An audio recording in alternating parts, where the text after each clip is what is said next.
Change your hand writing, change your life.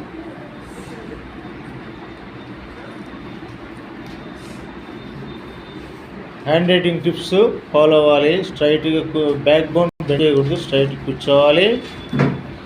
Neck మాత్రం ముందు తీసుకోవాలి. పెన్ను చూపుడు వేలు బటన్ వేలుతో పట్టుకొని ప్రెజర్ నార్మల్గా ఉండాలి. 1.5 ఇంచ్ పైన పట్టుకోండి. Hand writing actually brain writing. బ్రెయిన్కు హ్యాండ్కి మెకానిజం జరగాలన్నమాట. అంటే బ్రెయిన్కు హ్యాండ్కు ఉన్నటువంటి నర్వస్ సిస్టమ్ కనెక్ట్ చేయాలి. దాన్ని మెకానిజం అంటాం. ఇక్కడ మనం హ్యాండ్ రైటింగ్ రాస్తున్నామంటే బ్రెయిన్తో మాత్రమే రాయాలి. తర్వాత ఆ లెటర్స్లో జోన్స్ కానీ ఇక్కడ SSS ఫార్ములా ఉంది. ఇక్కడ zones upper middle lower zones follow అవ్వాలి. తర్వాత SSS ఫార్ములా అంటే స్లాంట్, అక్షరాలు స్లాంట్గా ఉండాలి. రైట్ స్లాంట్లో every word spacing, letter spacing తీసుకోవాలి. అలాగే లెటర్ స్పేసింగ్ కరెక్ట్గా దగ్గరగా ఒకదానికొకటి కనెక్ట్ అవ్వకుండా చూసుకోవాలి. అలాగే లైన్ స్పేసింగ్ ఈక్వల్గా లైన్కి లైన్ మధ్యలో ఈక్వల్ స్పేసింగ్ చూడాలి. అలాగే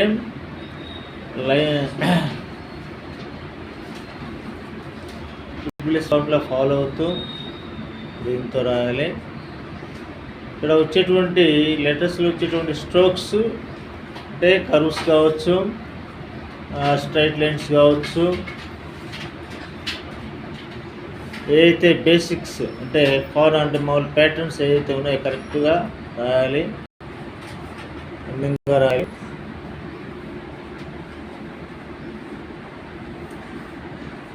హ్యాండ్ రైటింగ్ వలన మనకు చాలా ఉపయోగాలు ఉన్నాయి. మనకు హ్యాండ్ రైటింగ్ వలన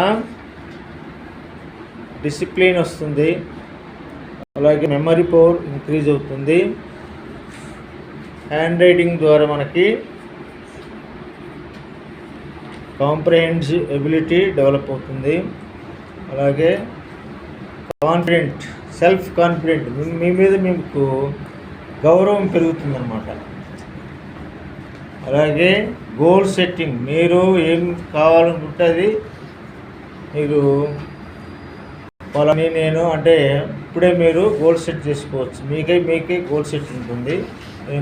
నువ్వే సాధించాలనుకుంటే సాధిస్తావు అన్నమాట. అలాగే మనకు మార్కులు ఎన్ని కావాలంటే అన్ని మార్కులు వస్తాయి. మీకు క్లాసుల్లో టీచర్స్ చెప్పేటువంటి లెసన్స్ బాగా అర్థమవుతాయి. చెప్పింది వెంటనే గ్రహించి దాన్ని గుర్తుపెట్టుకోగలిగే కెపాసిటీ ఉంటుంది.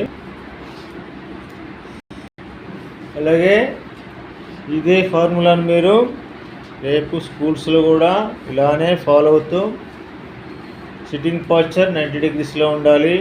పెన్ పొజిషన్, పెన్ గ్రిప్ కానీ అలాగే పేపర్ పొజిషన్ కానీ ఇవన్నీ ఫాలో అవుతూ ఫార్ములాను ఇంప్లిమెంట్ చేసుకొని స్పీడ్గా కూడా రాయగలిగేటట్టు మీరు డైలీగా ఫాలో అవుతూ ఉంటే స్పీడ్ కూడా వచ్చేస్తుంది అన్నమాట. So dear students, change your hand writing, change your life. తలరాత మారాలంటే చేతి వ్రాత మారాలి.